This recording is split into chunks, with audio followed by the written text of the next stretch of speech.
Hello everyone. First news update for 30th of September. Now it's about 11 o'clock in the morning, and as you can see, dear friends, it's a nice sunny day here in Moscow, and I decided to make this update in Alex Christoforou style, or walking talker style. Hopefully you will find it informative and interesting, and if so, dear friends, please click that like button, leave some commentary. This might help to deal with the algorithm. Maybe this video will reach a wider audience. And right now, dear friends, we are on Maneshka Square, not far away from Red Square, not far away from State Duma, which is a parliament, not far away from Tverskaya Street. Even, I can see Bolshoi Theater from here, roof of it. So it's a central part of Moscow. And let's go for a little walk. I have prepared quite a number of news on some major developments.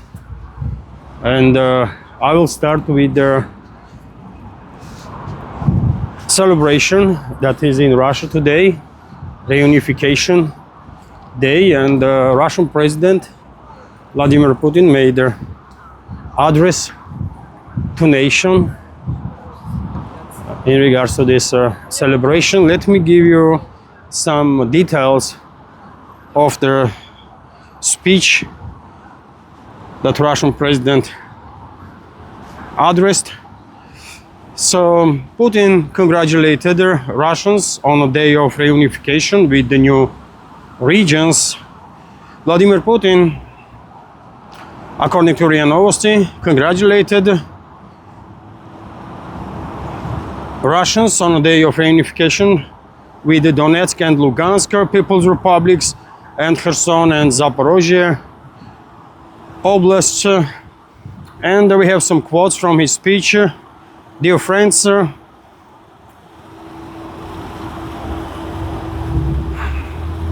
citizens of Russia, I sincerely congratulate you on this holiday. Let's take a seat for a little while I'm reading this address. So, dear friends, citizens of Russia, I sincerely congratulate you on this holiday, day of reunification of the Donetsk and Lugansk People's Republics, the Zaporozhye and Kherson Oblasts, with our large united country. 3 years ago, residents of Donbass and Novorossiya independently determined the future in referendums.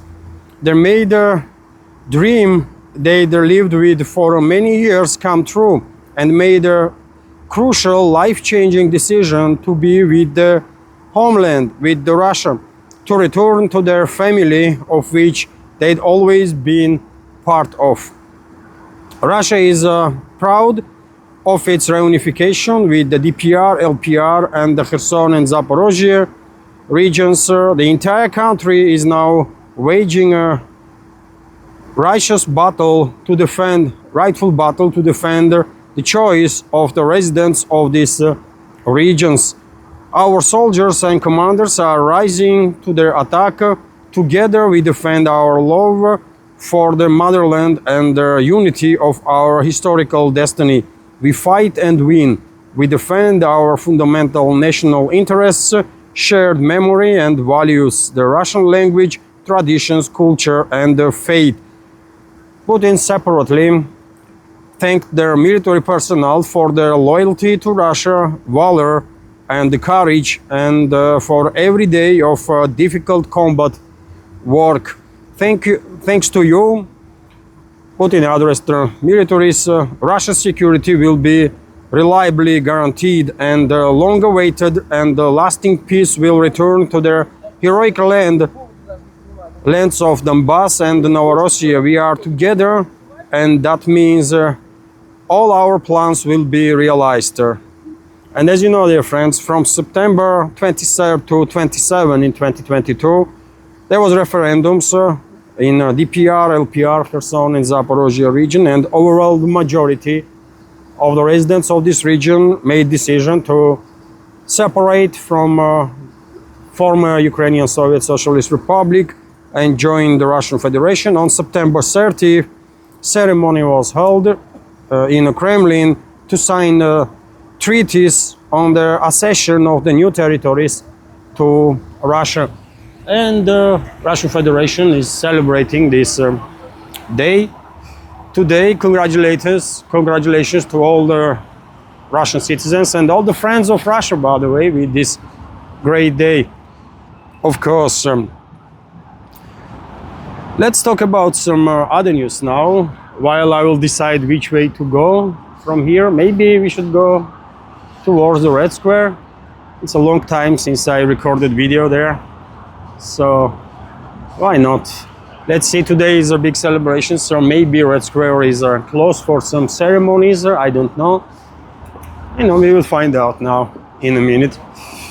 So meanwhile, I will share with you some other news, dear friends. As you know, yesterday White House came up with its so-called peace plan for Palestine. I spoke about it in yesterday's second update during the live stream in the evening Moscow time, and well, I didn't change my mind, dear friends.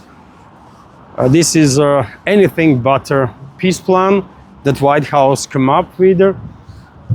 Western capitals, as it was expected, one after another praised the Trump and Washington for this so-called peace plan. And I can give you some details on our dear friends, sir, and then I will once again share what I think about it. I mean, that's the Tverskaya Street there, dear friends, and the State Duma or Parliament building there.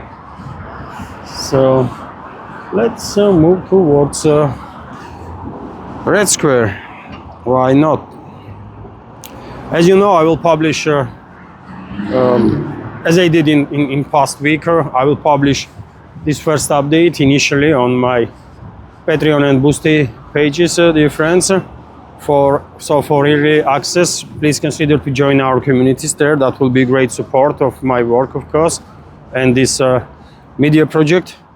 And also, I'm gonna try to publish this video for early access on Rumble too for premium subscribers. I don't know, technical side to do it, but hopefully, hopefully I will manage to do it. So, anyways, let's let me show you, dear friends. There's some installations here. It looks nice and interesting. It's not yet open. Oh, it is open. I don't know. You know what? Let's go. It's not yet open.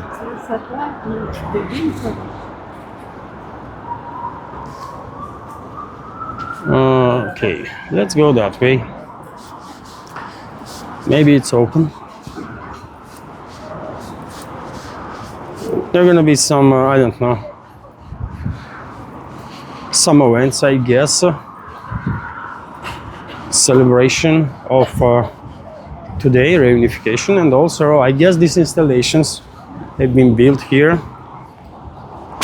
to celebrate autumn in general. So let's go around and see what's going on here.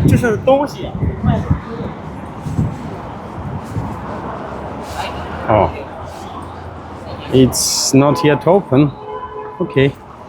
I mean, this is new installations, so they are preparing.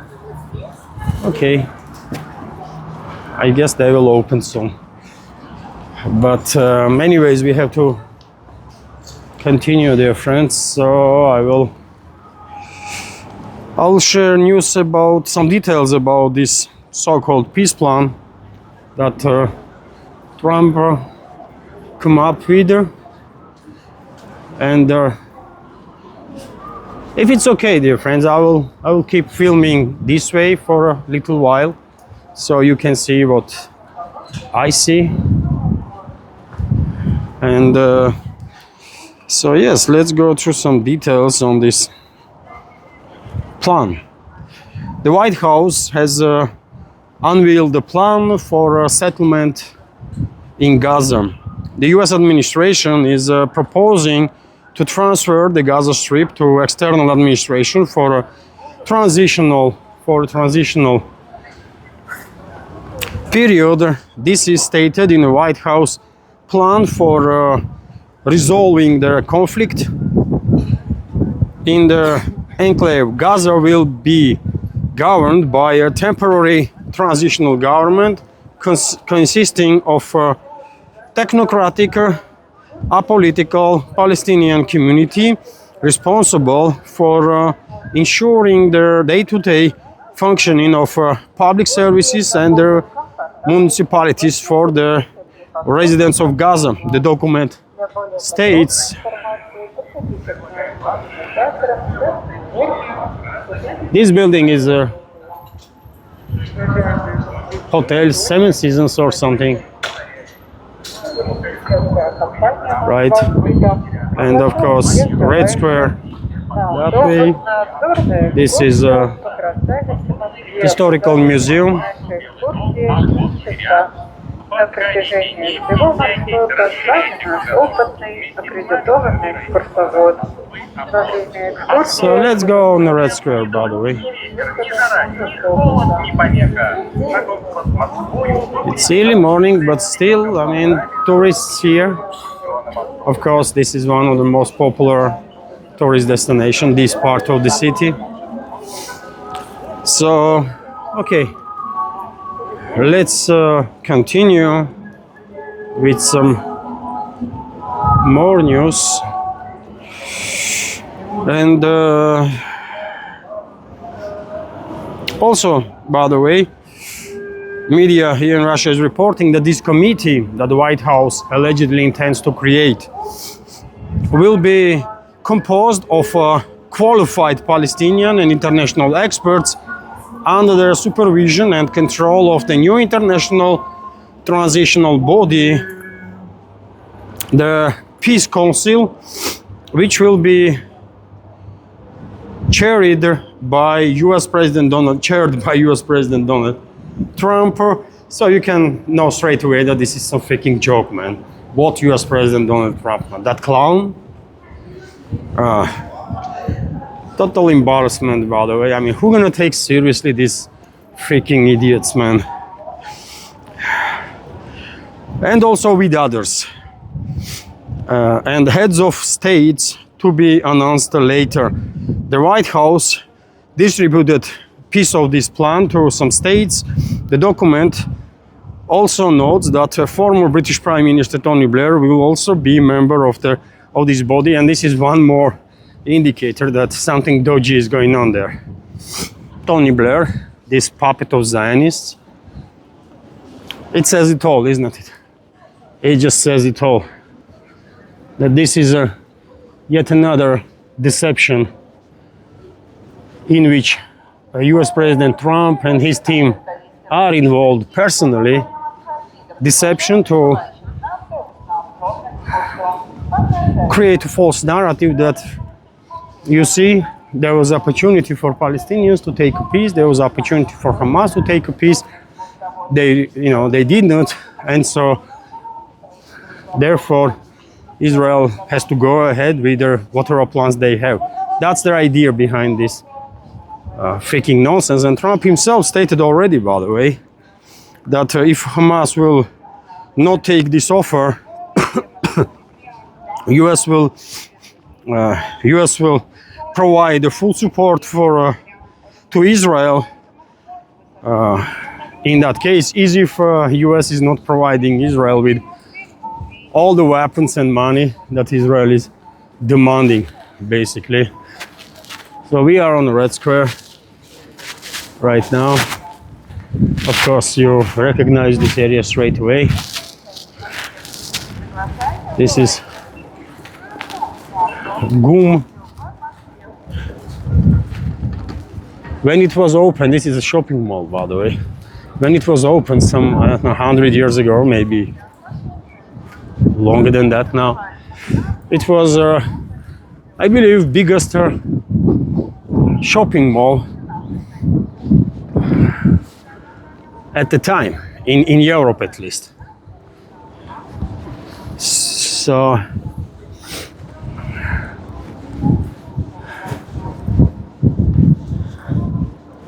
yeah, it's early morning, but tourists are here.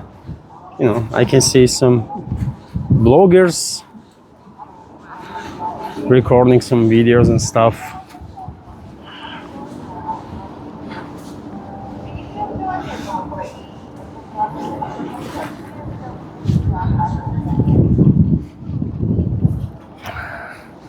Of course, Kremlin wall. There, some administrative buildings inside the Kremlin, and St. Basil's Cathedral, world famous. I mean, beautiful, beautiful cathedral, of course. And so, yes, dear friends, my take on this matter is that this is a deception operation, clearly. Even if Hamas will say, okay, we are disarming, we are agreeing all the terms of this agreement, 20 points or whatever, I mean, you know what is going to happen. Israeli secret services will orchestrate some terrorist attack or something, right? And they will use that as an excuse to state that, well, it's a Hamas, of course, it's a Palestinians, so therefore there can be no peace with these people, and they're gonna have to go ahead with their further military operation. That's what it is. This is all lies, by the way. And yesterday probably you have seen some videos from press conference of Trump and Netanyahu, and I mean, their faces were quite telling. I mean, they were lying through the teeth, by the way, right? So it is a shame that many leaders or so-called leaders worldwide come up already with statements praising Trump, his work as a peacemaker, which is a freaking shame, man. Freaking shame. Who they are trying to fool? I mean, people in this world are much more clever than these so-called elites are thinking, right? They're not gonna fool nobody, right? Definitely not the majority, at least outside of the Western world. Western world is a different topic due to tremendous propaganda there by controlled so-called media. Majority of societies already are being brainwashed, so therefore, you know, Western public majority there might believe in any nonsense, of course, but the rest of the world is different. Rest of the world is different.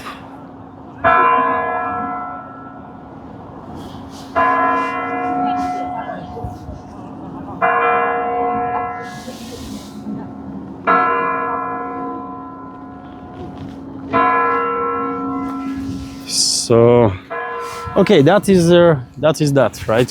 About this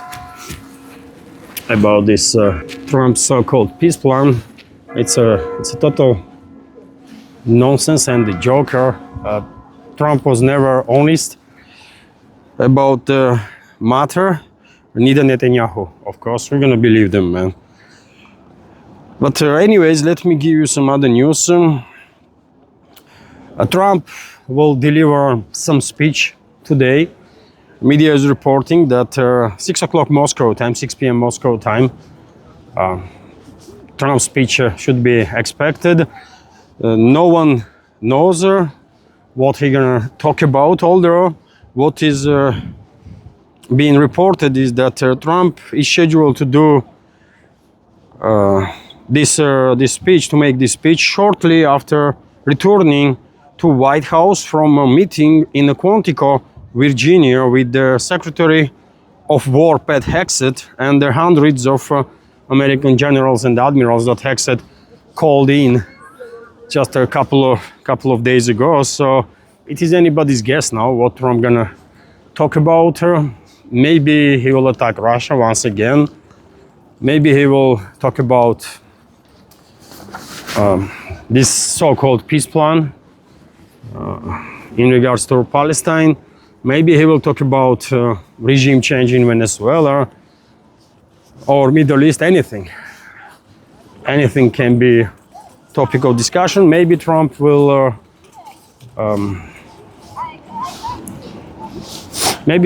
declare, I don't know, martial law all over the country, right, to take over the states or something like that.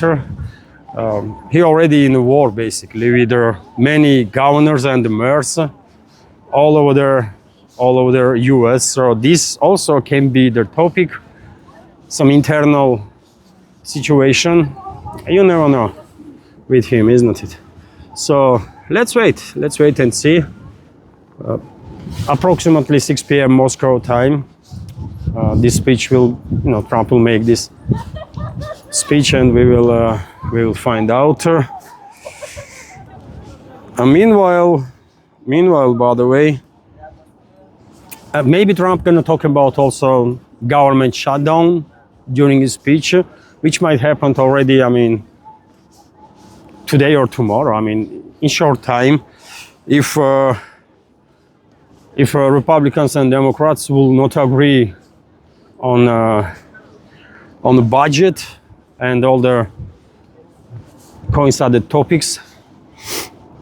So US Vice President J.D. Vance already stated that the American government is likely facing a government shutdown due to disagreements with the Democrats. So, I mean, this topic is constant, isn't it? Every freaking year, both Republicans and Democrats are creating this issue with the government financing, with the budget, and at this point, I guess the world did not really cares.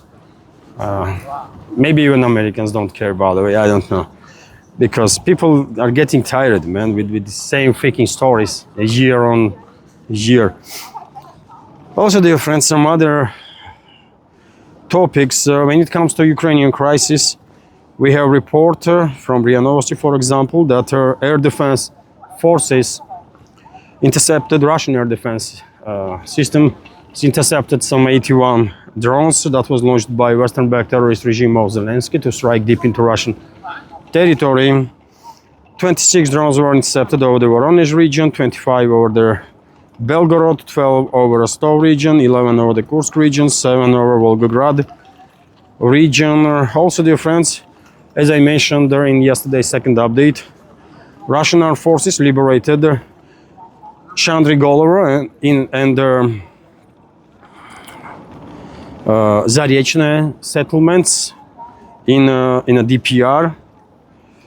So, important progress, significant progress of the Russian armed forces. On the line of contact, also we have reports that in the forest near Sinelnikovo, encircled grouping of forces of Kiev regime was basically completely neutralized. RIA Novosti has reported about it. It's units of Kiev regime's 57th and 127th brigades that end up in the cauldron there. And cleaning operation was going on for the last week also, and it was finalized, I guess, at this point. And hundreds of enemy troops were neutralized there. After clearing operation in this forestry on the western part of Volchansk, we should expect that soon, maybe in next 24 to 48 hours, Russian troops will begin operation to liberate a settlement, the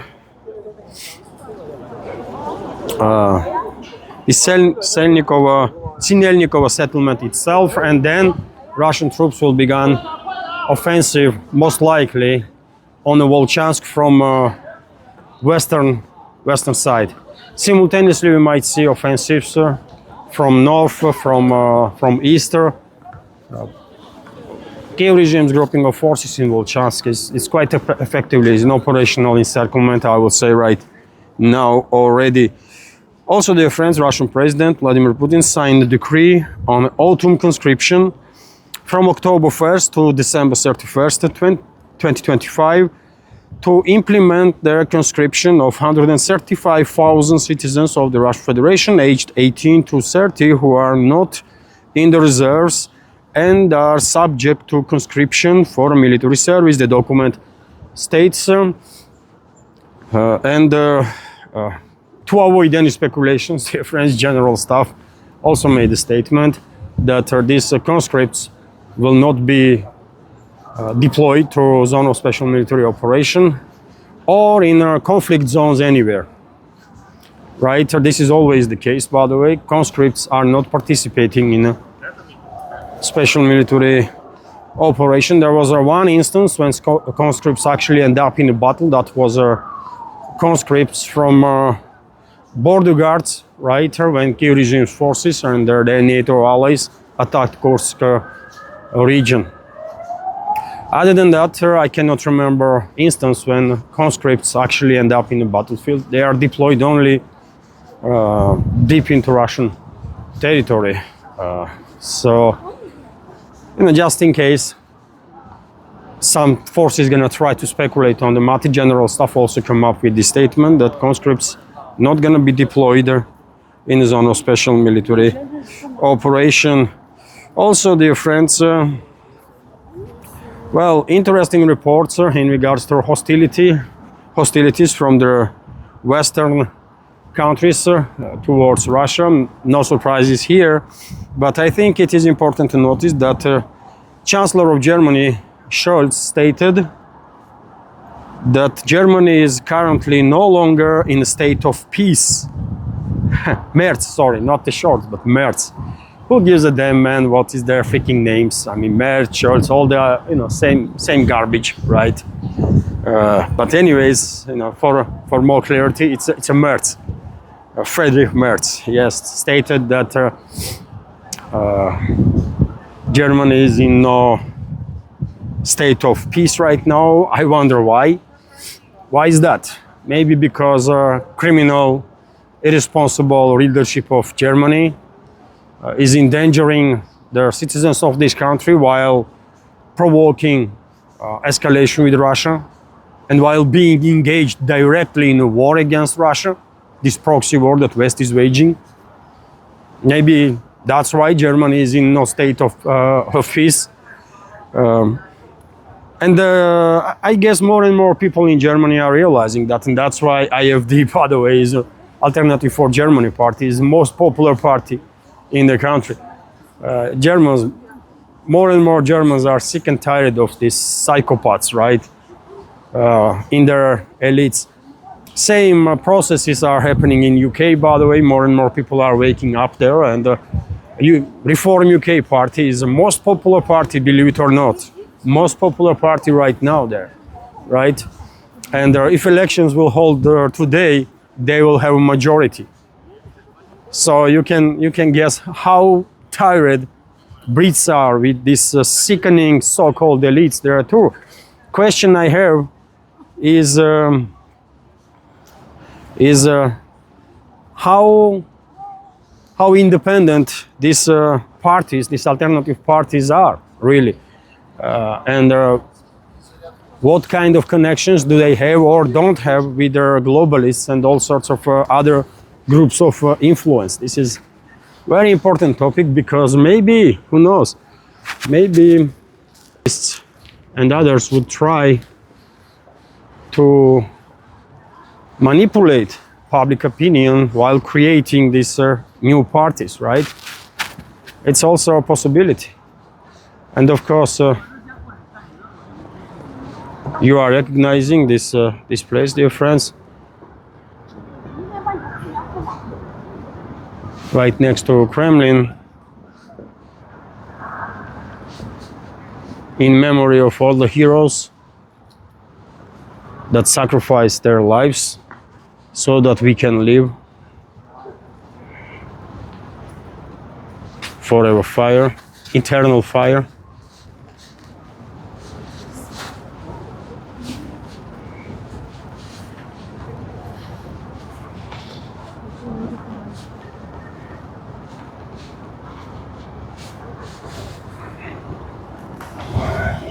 And we are now in Alexandrovsky Sad, which is, as you can tell, located right next to Kremlin. And yeah, let's go for a little walk. Here I do have a couple of more news, dear friends, to share in this update. So yes, Merz stated that Germany is in no state of peace. Okay, it's fault of the so-called elites in Germany. And well, I mentioned yesterday that Prime Minister of Tusk, by the way, stated that West, basically that's what he said, that West is at war with Russia, which is factually true, factually accurate statement. RT is reporting about it with such a headline: West at war with Russia, Polish Prime Minister. Ukraine conflict is the biggest threat of their country, of the century, putting the future of the Western civilization at the risk, Donald Tusk has said. This war is also our war, Tusk stated, in regards to proxy war that West is waging against Russia, claiming that it is of our fundamental interests as a defeat would affect all of the Western civilization from Poland to the US.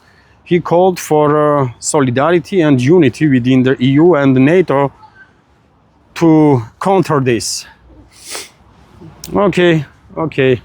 We all know, by the way, of course, West is directly involved in this war, and we all know, I am sure at least, absolutely, without any doubts, that Western world will pay a heavy price for all the crimes that they committed against Russia, right? And day is coming, by the way, day is coming when Western so-called elites will be forced to capitulate. They're gonna capitulate. Yes, before capitulation, they will most likely go ahead with next phase of escalation, but Russian response is going to be on with such a force and such a scale, by the way, that after that, I think nobody ever will dare to mess around Russia. And eventually, Western so-called elites will, of course, capitulate. They are not suicidal, by the way. Of course they will. Of course they will. But yes, this is statements that we are hearing from the West, and obviously, of course, Russian media and public pays attention to this kind of stuff. Also, there is some sort of mobilization in Denmark, by the way, believe it or not, due to this this false flag operation with the drones. They still pushing this freaking narrative, by the way. These unidentified drones that are flying all over Denmark, all over some other Baltic states, and somehow no one can provide any evidences that those drones are linked to Russia. And you know why? Because if there is actually some drones, those drones belong to NATO itself. It's a false flag operation. It's just false flag operation to prepare a ground for next phase of escalation. That's what it is. And we all understand that. Dear friends, I will pause now for a sec and we'll continue. Okay, few more news, dear friends. And I will end this first news update on that. As you know, when it comes to escalation that West is engaged in against Russia, I already reported in previous updates that there are some talks in US and maybe even decisions being made to transfer Tomahawk cruise missiles to Kyiv-controlled territory. Of course, Kyiv regime itself cannot deal with these weapons, it has to be U.S. military's engagement to launch those missiles. If decision was made and those missiles were transported on Kyiv-controlled territory. Yesterday I was watching interview of Scott Ritter with Judge Napolitano, and Scott Ritter said that he does not believe that US will actually go ahead with the transfer of Tomahawk missiles.